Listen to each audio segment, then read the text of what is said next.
Bismillahirrahmanirrahim. Assalamualaikum warahmatullahi wabarakatuh. Alhamdulillah, hari ini kita masih diberikan kesehatan sehingga masih dapat melakukan aktivitas kita, yaitu belajar jarak jauh. Semoga tidak menyurutkan semangat belajar kita semua meskipun dalam keadaan berpuasa.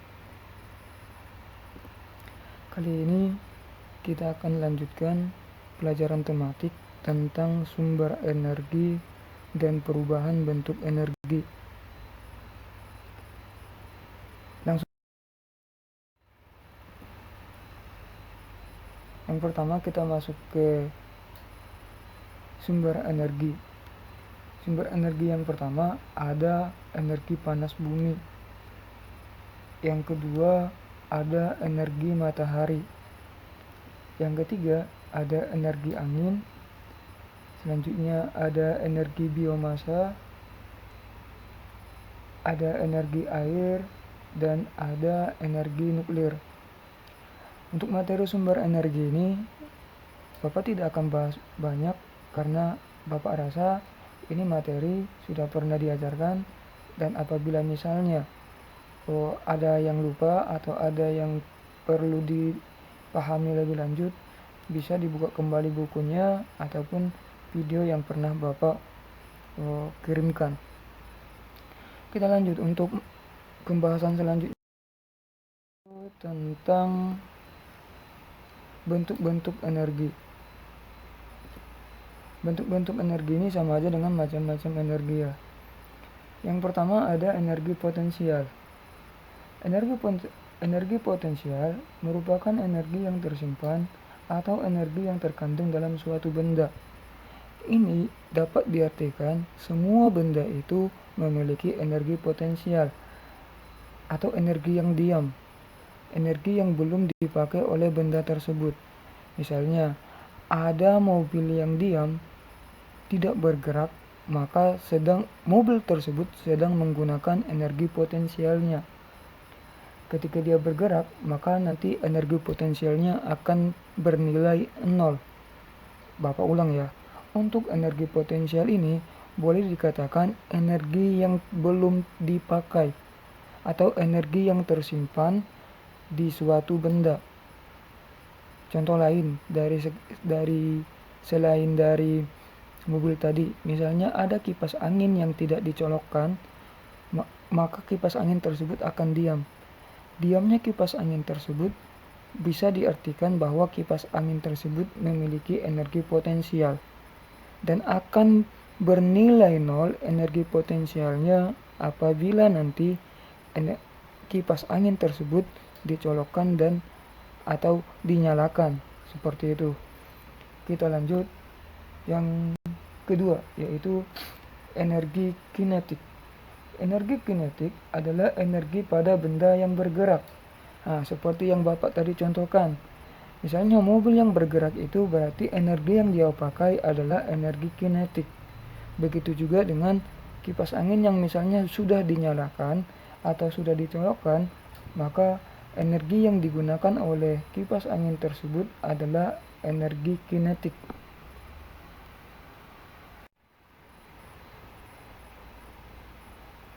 Kita lanjut ke bentuk energi yang ketiga, yaitu energi mekanik. Energi mekanik merupakan energi gabungan dari energi potensial dan energi kinetik. Energi mekanik ini boleh dikatakan semua benda yang bergerak memiliki energi mekanik. Bagaimana cara membedakan energi mekanik dengan energi kinetik? Kalau energi kinetik berarti ketika benda tersebut bergerak baru dikatakan memiliki energi kinetik. Tetapi kalau energi mekanik, benda yang bergerak maupun benda yang diam tetap dilihat kedua energi yang tadi, yaitu energi potensial dan energi kinetik pada benda tersebut. Misalnya, benda yang tadi bergerak, maka energi potensialnya adalah 0. Berarti energi kinetiknya tidak sama dengan 0. Kalau misalnya bendanya diam, berarti energi kinetiknya yang nol dan energi potensialnya bernilai. Berarti kalau energi mekanik itu dilihat kedua energi potensialnya dan energi kinetiknya. Tidak saja dilihat misalnya energi mekanik itu meskipun poin terpentingnya adalah benda yang bergerak, tetapi tetap dilihat kedua energi yang mempengaruhi energi mekanik tersebut. Kita lanjutkan yang keempat, yaitu energi nuklir. Energi nuklir adalah energi yang dihasilkan dari reaksi fusi atom dan unsur radioaktif. Bapak rasa untuk energi nuklir ini tidak perlu banyak untuk dibahas karena nanti ada materi-materi pendukung yang harus dipelajari sebelum mempelajari energi nuklir. Baik, kita lanjut ke bentuk energi yang kelima, yaitu energi magnet. Energi magnet adalah energi yang dihasilkan oleh medan magnet, sehingga magnet tersebut memiliki kemampuan untuk menarik benda-benda di sekitarnya.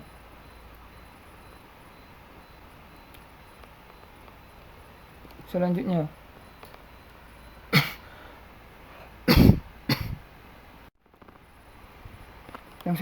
ada energi otot. Energi otot adalah energi yang dihasilkan dari otot. Setiap makhluk hidup yang bergerak maka akan menghasilkan energi otot. Contohnya misalnya ketika kita mendorong pintu, ketika kita menulis sekalipun itu tetap menghasilkan energi otot atau tetap menggunakan energi otot. Seperti itu. Intinya dari energi otot ini adalah ketika otot bergerak, ketika otot melakukan suatu aktivitas, maka sudah termasuk energi otot. Seperti itu. Kita lanjutkan.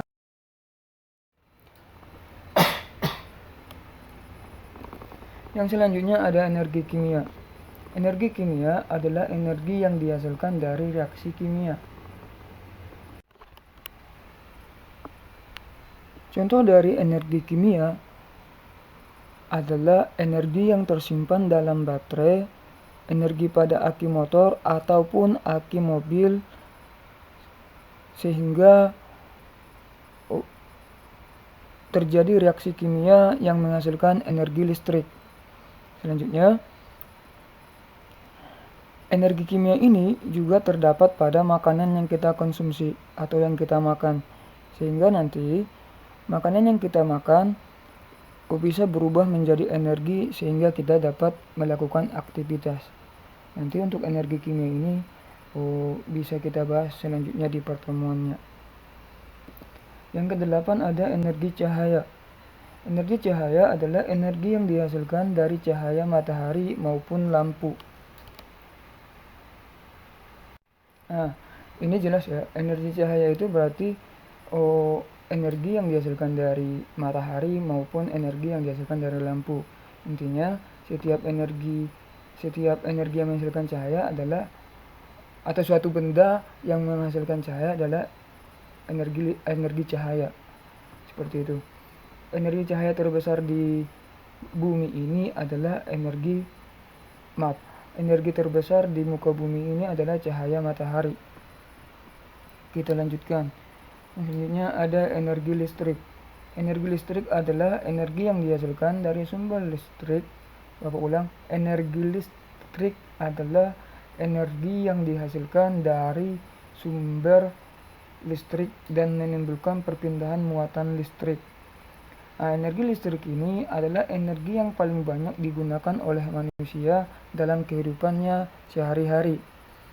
Nanti akan kita bahas lagi energi listrik ini ya. Intinya energi listrik ini adalah kebutuhan dasar dari makhluk hidup atau dari manusia. Misalnya di sini maksudnya dari sumber energi listrik. Misalnya gini, sumber energi listriknya apa? Misalnya sumber energi listriknya adalah dari gas. Gas diubah menjadi energi listrik. Sehingga nanti arus listrik yang dihasilkan akan berpindah dari suatu benda ke benda yang lain. Seperti itu. Kita lanjutkan. Ada energi bunyi. Energi bunyi adalah energi yang dihasilkan oleh getaran dari partikel benda. Nah, nanti partikel benda ini bisa dikatakan sebagai sumber bunyi. Intinya setiap benda yang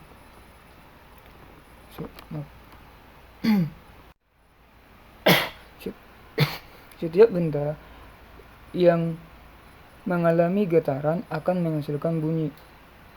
Contoh energi bunyi adalah gendang yang ditabuh, suara tabrakan mobil atau motor, suara orang berteriak, ataupun suara drum yang ditabuh. Kita lanjutkan. Yang ke-10 ada energi panas. Energi panas adalah energi yang terjadi akibat dari perubahan bentuk energi. Maksudnya seperti apa? Maksudnya misalnya seperti ini. Perubahan energi listrik ke energi panas. Misalnya kita menyalakan bohlam lampu sehingga nanti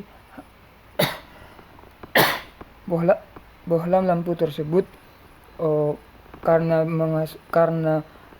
listrik menghasilkan cahaya, maka bohlam lampu tersebut terasa panas. Ataupun misalnya setrika yang kita nyalakan, maka lama-kelamaan akan terasa panas. Seperti itu.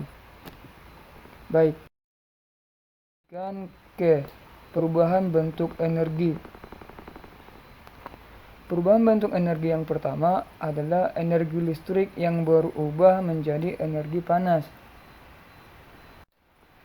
Contoh energi listrik yang berubah menjadi energi panas adalah penggunaan setrika, kompor listrik, oven maupun microwave, begitu juga dengan hair dryer. Kalau misalnya nanti ada contoh lain bisa ditambahin ya. Selanjutnya, energi listrik yang berubah menjadi energi kimia. Contoh dari energi listrik berubah menjadi energi kimia adalah aki merubah energi listrik menjadi energi kimia yang tersimpan dalam baterai ataupun charger batu baterai.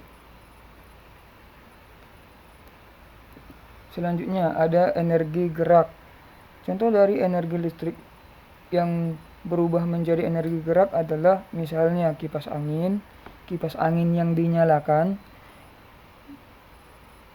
ketika menggunakan mixer, ketika menyalakan AC, ketika menghidupkan pompa air, maupun mainan anak-anak misalnya seperti mobil mainan.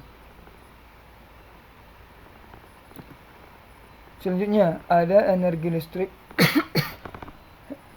energi listrik menjadi energi cahaya. Contohnya adalah bola lampu yang ketika dinyalakan, layar televisi maupun layar monitor komputer. Nanti bisa ditambahin sendiri ya. Contoh dari energi listrik menjadi energi panas, menjadi energi kimia, menjadi energi gerak, maupun menjadi energi cahaya. Selanjutnya, ada energi listrik berubah menjadi energi bunyi. Contohnya misalnya ketika menyalakan radio. Selanjutnya, ketika menekan bel listrik. Selanjutnya, ketika misalnya alarm berbunyi. Ketika menyalakan tape recorder dan contoh lainnya. Oke, kita masuk ke perubahan bentuk energi yang lain, yaitu energi gerak yang berubah ke dalam bentuk energi. Misalnya yang pertama, energi panas. Energi gerak menjadi energi panas, contohnya misalnya pemakaian sepeda motor dalam jangka waktu yang lama dalam perjalanan yang cukup jauh akan membuat mesin menjadi panas. Contoh selanjutnya, menggosok-gosokkan kedua telapak tangan maka akan terasa panas. Contoh yang selanjutnya, menggosokkan pipi dengan kedua telapak tangan akan membuat pipi menjadi hangat. Sebenarnya setiap benda yang bergerak akan menghasilkan panas, karena setiap benda yang bergerak itu akan menghasilkan gesekan, di mana gesekan akan menghasilkan panas. Inti seperti itu intinya.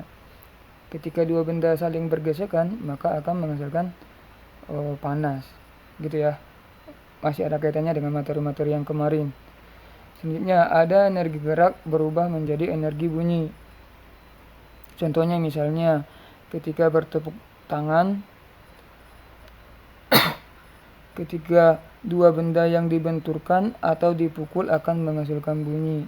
Bisa ditambahin nanti contoh selain yang Bapak sebutkan.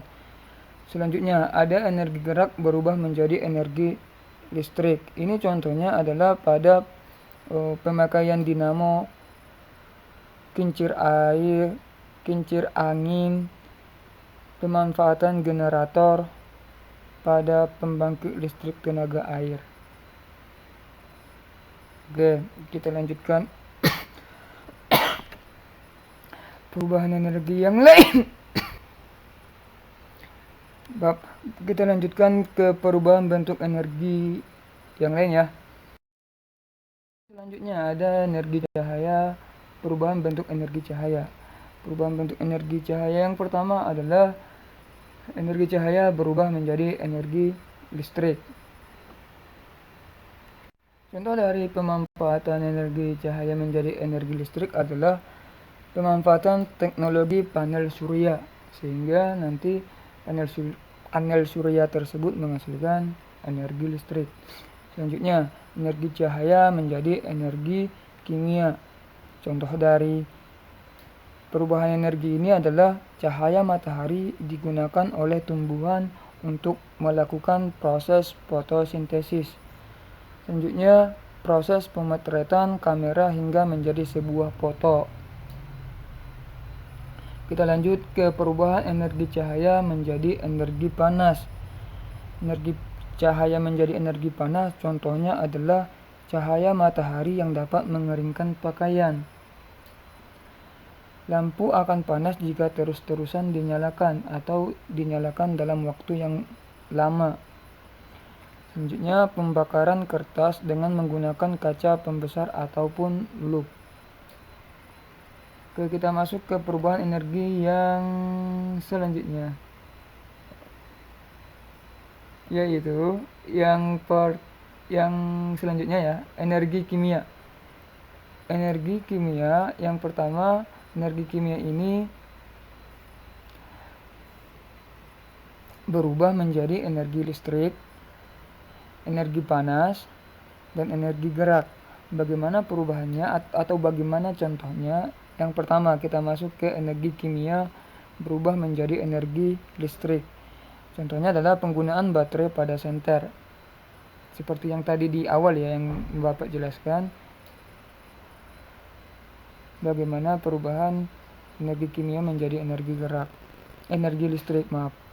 Selanjutnya, ada energi kimia menjadi energi listrik. Contoh selanjutnya adalah penggunaan baterai pada laptop, pemakaian aki, dan juga contoh lainnya bisa nanti ditambahin sendiri.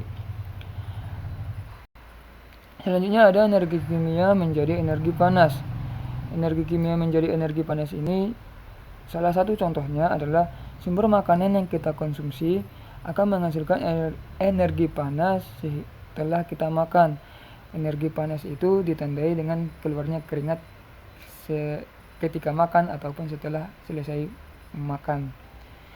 Selanjutnya ada energi kimia menjadi energi gerak. Contohnya adalah kereta uap yang menggunakan bahan bakar dari batu bara. Kendaraan bermotor menggunakan bahan bakar bensin, solar, ataupun aftur. Selanjutnya, pesawat udara merubah energi kimia pada aftur menjadi energi gerak setelah melewati proses pada pembakaran sehingga dapat bergerak. Selanjutnya, gergaji mesin. Ke perubahan energi panas menjadi energi gerak, menjadi energi listrik juga.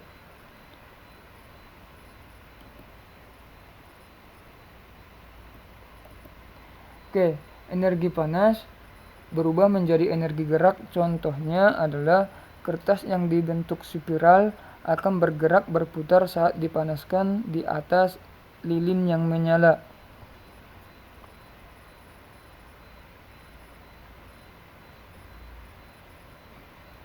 Yang selanjutnya, energi panas menjadi energi listrik.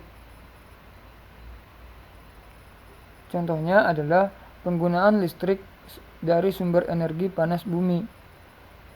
Dan contoh yang selanjutnya, pemanfaatan energi uap menjadi energi listrik. Ini contoh yang kedua ini biasanya dipakai pada pembangkit listrik tenaga uap. Kita lanjutkan. Energi potensial menjadi energi gerak. Contohnya adalah energi potensial menjadi energi gerak. Benda yang jatuh dari ketinggian seperti misalnya buah yang jatuh dari pohonnya, ataupun misalnya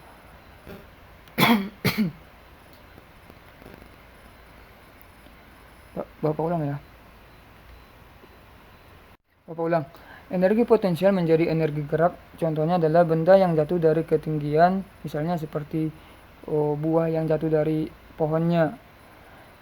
Ketika buah jatuh tersebut, maka kecepatan akan semakin meningkat. Dengan demikian sama dengan energi gerak. Sementara untuk energi potensialnya gravitasinya menurun. Bapak ulang ya. Energi potensial maksudnya di sini adalah ketika benda yang diam menjadi bergerak, maka energi potensialnya hilang, maka berubah menjadi energi gerak. Sebagai contoh misalnya, contoh yang lebih sederhana ya, kipas angin yang tadinya diam ketika dicolokkan atau dinyalakan, maka berubah menjadi energi gerak. Seperti itu. Selanjutnya ada energi nuklir menjadi energi listrik. Energi nuklir menjadi energi listrik ini akan kita bahas atau akan dibahas pada pertemuan selanjutnya atau pada tingkatan selanjutnya. Yang selanjutnya ada yang energi mobilitas menjadi energi listrik. Energi mobilitas menjadi energi listrik ini contohnya adalah pada dinamo sepeda yang sedang digunakan. Ketika misalnya sepeda diayuh, maka dinamo akan menghasilkan energi listrik. Yang terakhir ada energi mekanik menjadi energi bunyi. Contohnya adalah pijaran bohlam. Kemudian dekatkan telapak tangan ke bohlam tersebut. Lama-lama telapak tangan akan terasa panas. Atau misal contoh lain, televisi dan komputer juga termasuk dari perubahan energi mekanik menjadi energi bunyi. Oke. Kalau misalnya ada dari penjelasan Bapak yang kurang jelas, Bapak rasa juga masih banyak yang kurang jelas ya. Bisa ditanyakan nanti langsung ke Bapak. Bisa di WA langsung. Cukup sekian. Bapak ucapkan terima kasih. Untuk hari ini tidak ada tugas. Bapak ulangi, untuk hari ini tidak ada tugas. Bapak cukupkan. Terima kasih atas perhatiannya. Assalamualaikum warahmatullahi wabarakatuh.